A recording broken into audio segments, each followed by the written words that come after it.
.com.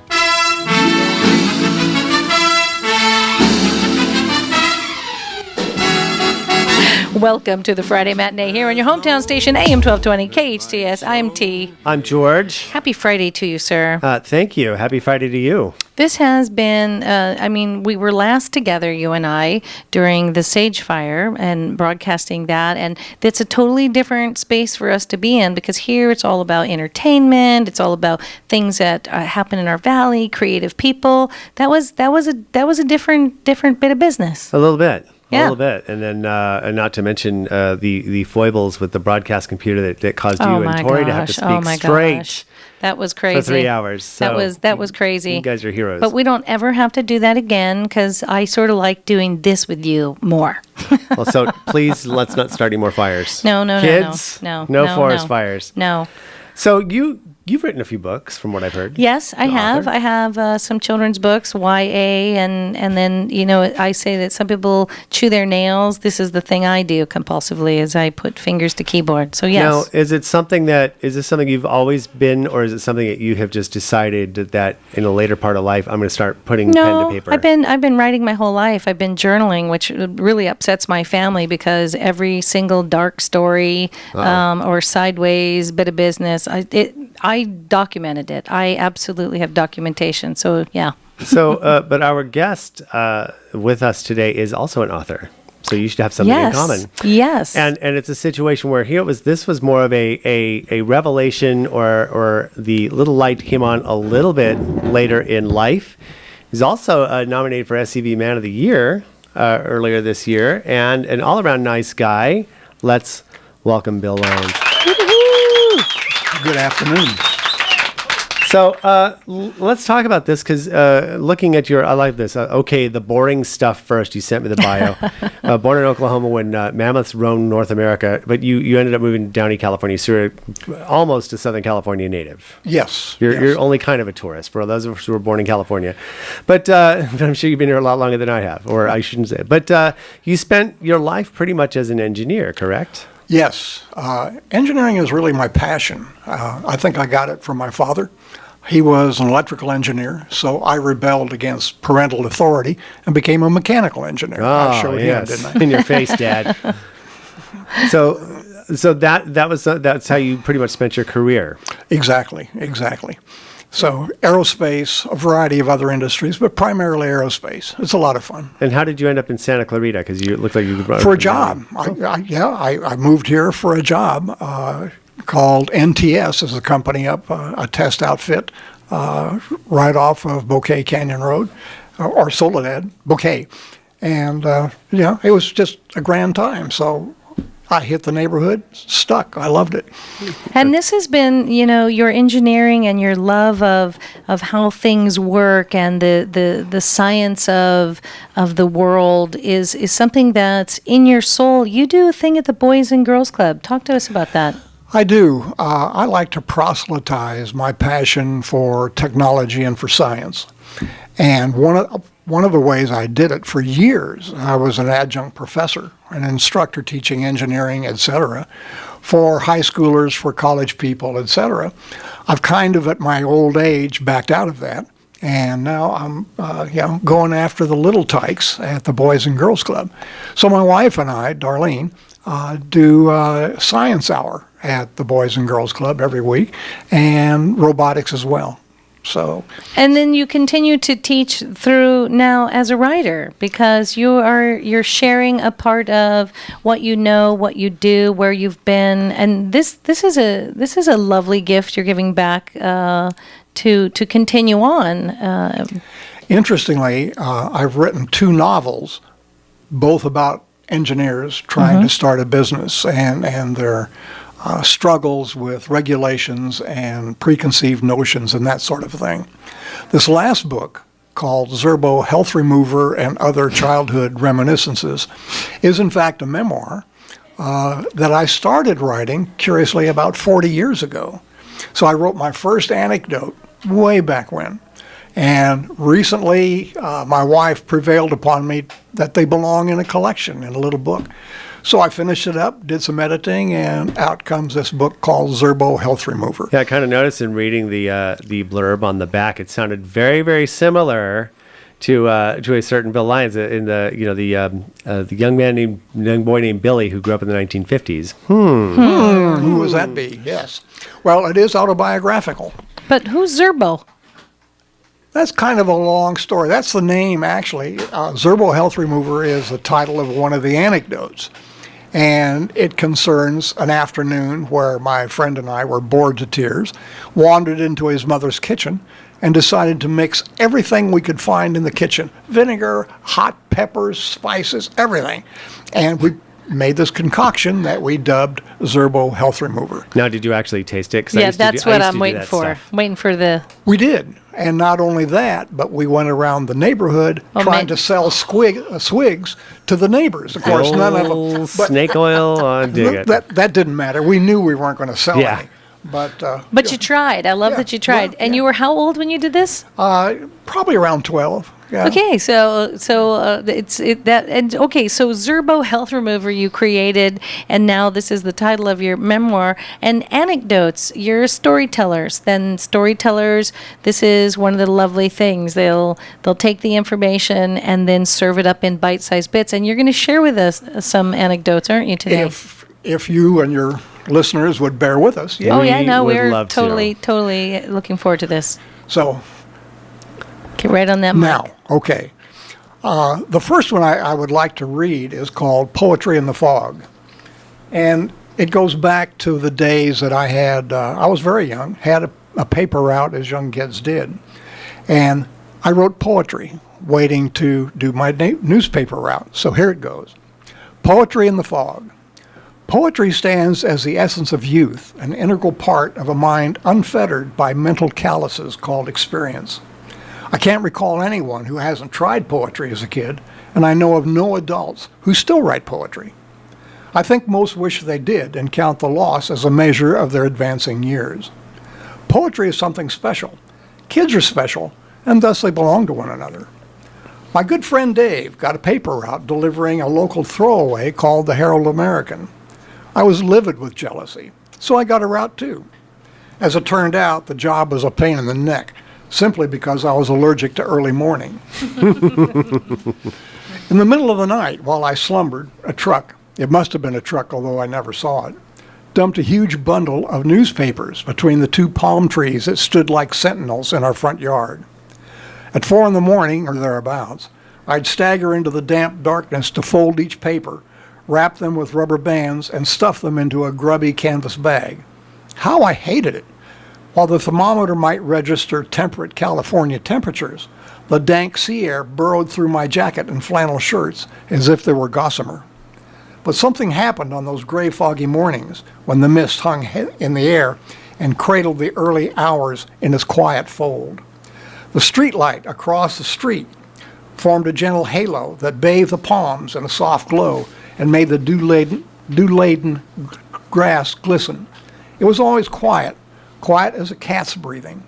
Perhaps a distant truck purred briefly, but never enough to intrude. While I squatted on the grass, the palms, the halo, and paper bundle seemed to recede from reality as kid imagination burst forth, hurling sparkling visions against the gloom. Detached hands slapped each newspaper into thirds and whipped resentful rubber bands around the fold's girth. But the boy took no notice. The hands turned black from raw printer's ink as they jammed paper after paper in the canvas. But the boy's mind sailed through the drifting fog into the ether beyond. Love, glory, and song peeked between the thrashing pages, and heroes dashed about their business. Somehow, a clean bit of paper appeared. The stained fingers produced a stubby pencil, and the boy forgot about the Herald American. He wrote poetry, noble poetry. A torrent of words spewed from the tooth-pocked pencil. The boy sat cross-legged on the grass with his nose close to the paper so he could see in the gloom. Dew crept through his pants, making his legs and butt shiver with the chill, but the poetry flowed uninterrupted. Fog collected on the leaves, ran in little slow-motion rivulets to their tips, and then spattered to earth. Slinking through time, dawn turned the blackness to milk. The streetlight's halo faded and slipped into the realm of history. A bird, bolder than most, chirped his greeting to the pending dawn. The boy jolted. Late! The paper and pencil were stuffed into a pocket, and the blackened hands, my hands, thrust the last of the folded papers into the canvas sack. I heaved and struggled with the bag to sling it across the handlebars of my bike. Lurching on the pedals, I wobbled down the potholed road while the newspapers furiously tried to jam the spokes of the front wheel. A distant truck whined in the thinning fog, and the poetry grinned in my pocket. Now, looking through my papers, I find a few sheets of poetry, mostly of a later era, my college phase. Some had its roots, I'm sure, in those morning fogs, but sadly, disastrously, no sheets of poetry are smudged by printer's ink. Outstanding. Author Bill Lyons bringing some anecdotes from Zerbo Health Remover and other childhood reminiscences. Now, this book is available. Is it available through Amazon, or where can It's available through Amazon, all the local online booksellers. And W.L. Lyons, Lyons, third, 3RD, the number 3RD.com. WLLyons3rd.com. And you have other books: Wyatt's Obsession, Liza's Gift, and then this is the third book. Are you working on another one currently? Of course. This one is the tentative title of my fourth book is called Phyllis, and it promises altogether different from my earlier efforts. Yeah. I love that this book is dedicated. Here's the opening pages. This book is dedicated to all those infants and yet to be born whose childhood lies ahead. Light a firecracker in your mind and have fun. Your writing is really delicious, and the idea that you started this. How old were you when you got this paper route? I was like 10 or 12. I mean, back in the days when the paper routes were available to young boys like that. I remember. Oh yeah, that as well. yeah. And the Herald American was a throwaway, so it wasn't so it really went to every house. Every house, and so yeah. Was it? And you did this. I love that. Today's kids. It'll be they have this work to do or they have that. But the idea that was really. Phrase was used recently, the yeoman's job, where it's the guy who just goes out and does this. You how long did you do it? You didn't like it, but you did it. I did. I don't think it lasted 6 months. But you did that much. I did that. Yeah, patience is not my long suit. But did you find that taught you, in addition to the idea that your mind wandered and you allowed it to be creative, not destructive, which is a beautiful thing that happened for you? Did you find that as you got older, that the phrase, well, at least this isn't the Herald job, did you find that set a bar for you? Not really. It was such, time for children, for kids, for young people is different than time, at my age. I'm 77. So it was a flicker in time. It was a flicker in time. I always call life now the tilt-a-whirl. It starts off all nice and slow, the carnival ride, yes. And eventually you're pinned to the side of the thing and it's like spinning around lightning fast. Then it slows down again. So that's what reminds me. But these are fascinating stories, and of course it harkens kind of to a different time, but in a lot of cases it's still the essence of childhood that we all have, no matter time immemorial. So I think that is outstanding. People that have read my book, and surprisingly, there's more than a few, have all commented that they find their own childhood in the pages. Oh, absolutely. I think virtually everybody has similar experiences, and I just took the trouble to write it down. I wanted a paper route. I was supposed to take over for a friend's paper route when he went on vacation, and my mother wouldn't let me. She was too worried about me being out on the streets like that. And At 4 a.m.? Furious. No, this was in the afternoon, but she was furious. I was furious. It was a big fight. I was about 11 years old. So it's like the thing. I'm living my life vicariously. And aren't you happy now that your mom won that argument? Probably, yeah. And it sounds like what a pain in that would have been to the job. We could squeak at least one more of your anecdotes in if you'd like, Bill. We'd like to hear another one. And before you do, I have to tell you, the illustrations are delightful. Let me tell you about the illustrations. That was a special thing. My wife and I decided that the nature of the book warranted cute little quirky line sketches, illustrations, and I'm a klutz when it comes to freehand drawing. So we contacted College of the Canyons, and they got us in touch with a fellow that was just then graduating, and going on to Long Beach State as a graphic artist. His name is Jose Contreras, and he and I had a lunch. I interviewed him. The guy is just dynamite, and he agreed to do this. They're lovely. They're like a child might have drawn them, but a child with an unbelievable imagination and whimsy. They're just they too are full of life, like your writing. It's a lovely marriage. What are you going to share with us now? This story is called The Bird Hospital, and probably reflects experience that almost every kid has at one time or another. So, here it is. Children and animals walk hand in hand. Even though American Indians are often venerated their friendship with animals, with totems, kids don't need wooden carvings. They just treasure their furry friends, or feathered in this case. The setting for this tale is the cat house, not to be confused with dens of sin, but considered literally a house for felines. The previous owner of our house had a passion for concrete, and his wife for cats. He'd built a miniature golf course in the backyard, and she had a wooden shack for tens of cats. In the end, the shack harbored trash cans for my father, but many years ago, it served a far nobler role. I was about 10 when I saw a dead bird in the street. I'd seen others before, but in my rush towards maturity, I'd never seen them. That day I did. The sparrow was on its back, spread-eagled in the street. Its beak gaped, and ants crawled in and out of its eye sockets, while the downy feathers of its belly waved gently in the breeze. Patty and Joy, neighbor kids up the street, stood beside me and stared at the stomach-churning sight.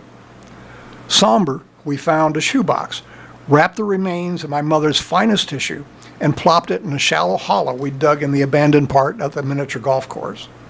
We all joined hands and administered the final rites. Hunkering in the shade of an immense pepper tree, we dwelt on the meaning of life. We rejected the bird's death and decided to correct the situation. What was needed was a bird hospital, a fine, modern hospital where the creature could have received proper care. It didn't matter that we lacked experience as veterinarians or hospital administrators. We were resolved, and that is the path to greatness and glory. We commandeered the cat house. Although it lacked electricity, cats can see in the dark, the lone window gave enough light for a proper operating theater. When we yanked open the door, we were greeted by filth, cobwebs, vermin of all kinds, and not dust, but dirt. No matter, shovels first, then brooms, and finally a thorough hosing with water. Darkness halted our efforts, but I fell into bed that night knowing the morrow would bring salvation to the feathered ones. The next morning, I burst into the sweet morning air and ran to the hospital, only to find Patty already there, wrinkling her button nose. "Stinks," she said, rubbing the toe of her shoe on her ankle. My next breath confirmed her observation. Mildew, big time. We stepped in to see if we'd become immune to the reek, but teary eyes and burning throats drove us away. Joy ambled up and coughed. "What in the world did you do? It smells like garbage." Patty, being chatty that morning, uttered the solution. Paint. Kids and paint. A match made in heaven. We liberated leftover cans from my father's garage, mixed them together, and painted everything except the floor. The resulting glow was wonderful, just like a real hospital. But the stench of the drying paint, oil-based in those days, banished us for the rest of the day. The next morning, we returned with a table, wobbly leg, a stool, a basket for the sick, rags, and a pilfered can of Band-Aids. Yes, back in the 50s, they came in metal cans. We completed our surgical supplies with Listerine disinfectant, a small bottle of mercurochrome, pilfered from my Boy Scout first aid kit, and a flashlight. Joy folded the rags neatly, and Patty brushed aside a dust speck as we continued our critical inspection. A nod from each, and we declared the hospital open for business. The only thing lacking were patients, so we set out to find ailing birds. There were none in the front yard, nor in Miss Van's, nor over by Tosty's, none up the street past Joy's or even Patty's. There were none on the next street, nor on Cherokee. We walked, and words became few. The shadows grew long, and so did our faces. No sick birds. I began to wish God would break one of their wings so we could show our stuff. Patty spotted a limping dog, but even with only 3 legs, he escaped our lunges. Night fell on our empty hospital. Kids have little patience, and the hospital closed the next morning. Not that we said it was closed, or even that we returned the Band-Aids. It simply didn't enter our minds. No matter. Future adventures would have the cat house become a prison and a warehouse. But that's another tale or two. Oh, congratulations. Lovely, That's lovely. one of the several anecdotes from Zerbo Health Remover and Other Childhood Reminiscences. Bill Lyons III. You can go to his website, WL Lyons, that's Lyons with a Y, as in Lyons Avenue here in Santa Clarita. Lyons, WL Lyons 3rd.com. Also, all these books are available at Amazon and your digital virtual booksellers out there. And again, the titles are Zerbo Health Remover, Wyatt's Obsession, and Liza's Gift. What a treat. What a true. I can't wait for book 4. Bill, thank you so much for stopping by. Really appreciate it. And good to see you around the old neighborhood. Thanks for stopping by. Thank you for having me. All right, we'll be right back with our next guest right after this, the Friday Matinee on your hometown station, AM 1220 KHTS.